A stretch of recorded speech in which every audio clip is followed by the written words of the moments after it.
یو کس دا تپوس کړی دی چې د سحر مونځ څومره راګرځي، یعنی د سحر مونځ د نه قضا شي فرض او سنت دا به څو راګرځي. ما مسله کړې وه چې مونځ د نه قضا شي د ماسپښین ماښام مازدیګر هر مونځ چې وي نو بیا به دا څنګه طریقې سره راګرځي. ما ویل چې فرض به راګرځي سنت به نه راګرځي او وتر هم راګرځي.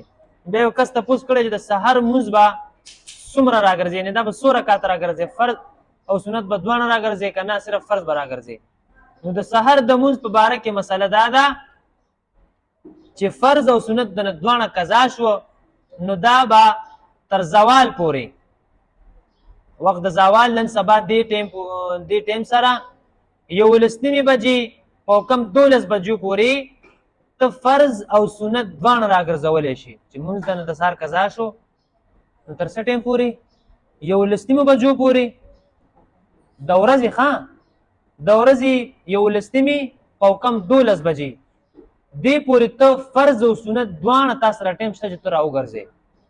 خو که د دې نه خبره واوړېده نو بیا به صرف فرض راګرځې. اوس پوه شئ مسله باندې.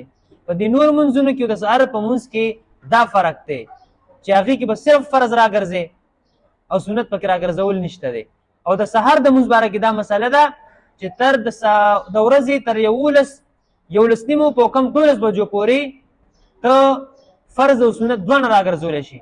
خو که د دې نه خبره واوړېده نو بیا به صرف فرض به راګرځې 2 رکعته.